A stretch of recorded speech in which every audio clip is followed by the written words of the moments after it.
You ever walk into a room thinking you're just there to relax, only to slowly realize you're the mark?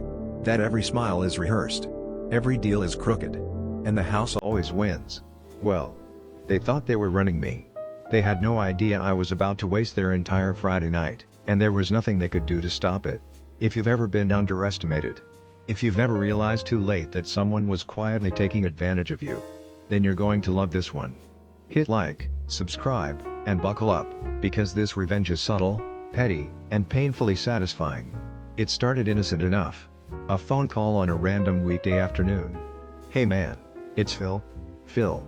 I had to think for a second. Then it clicked, travel baseball. Our sons had played together the previous summer. Shortened season. Folding chairs. Lukewarm Gatorade. Phil had seemed fine. Friendly. Normal. He got right to it.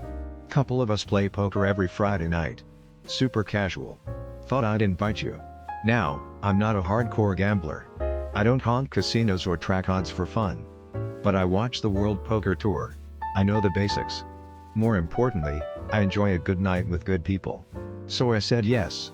That first Friday, I brought a six-pack and $50 in cash, an amount I was totally comfortable losing. The game was set up on his dining room table. Low lighting. Music playing softly in the background. Everyone laughing. Joking. It felt good. The kind of night where time slips by without you noticing. I lost about $25. And honestly, I didn't even care. I remember thinking, I'd gladly pay $25 every weekend for this vibe. That should have been my first mistake. The next few weeks followed the same pattern. Same house. Same table. Same two guys, Phil. And the other one, let's call him Greg.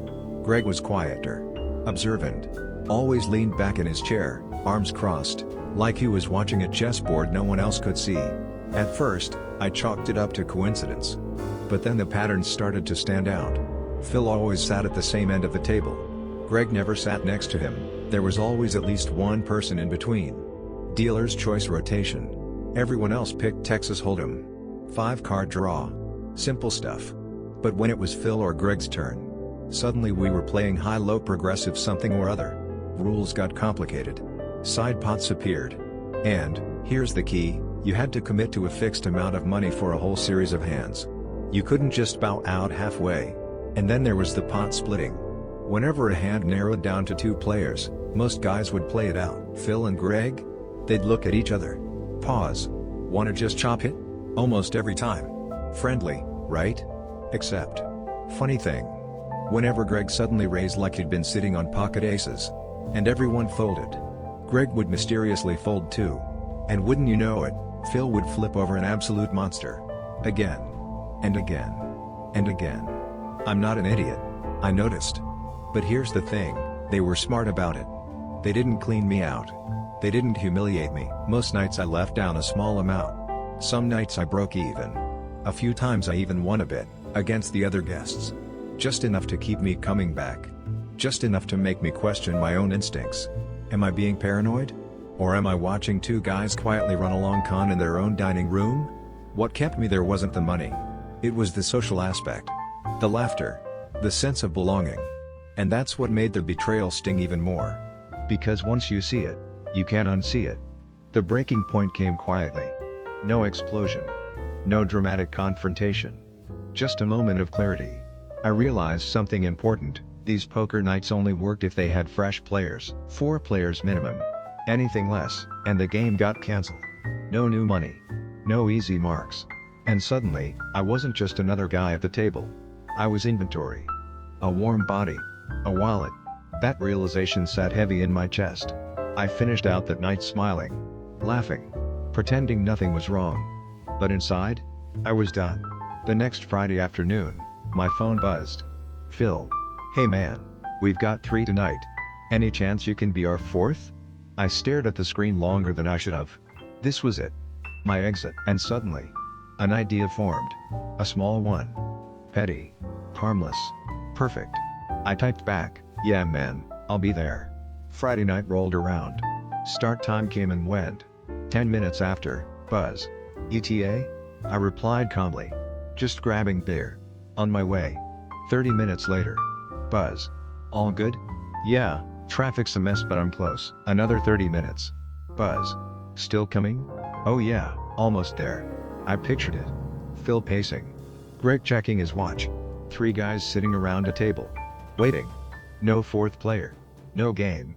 Just awkward silence and growing irritation. Another half hour passed. Nothing from them. I waited. Then, Buzz. You still coming? I smiled. Sorry man. Store was out of what I wanted. Heading to another one. That was the last text I sent. I never showed up. I sat on my couch. Cold beer in hand. TV on. And I imagined them. Phones face up on the table. Hope draining minute by minute. Eventually, Phil had to admit it. No fourth. Game canceled. Their entire Friday night, gone. No cards. No money. No control.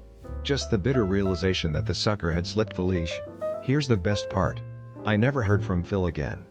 No explanation. No follow-up invite. No awkward apology. Because what was he going to say? Hey, you ruined our rigged poker scam? I didn't yell. I didn't accuse. I didn't expose them. I simply stopped playing. And on my way out, I took something far more valuable than money. I took their power. Sometimes revenge doesn't need fireworks. Sometimes justice is quiet. It's realizing your worth. Walking away. And letting the people who thought they were smarter sit alone with their schemes. If this story hit home, smash that like button. Drop a comment and tell us, what's the pettiest revenge you've ever pulled or witnessed? And don't forget to subscribe for more emotionally satisfying Reddit revenge stories, because sometimes, the best hand you can play is the one where you walk away.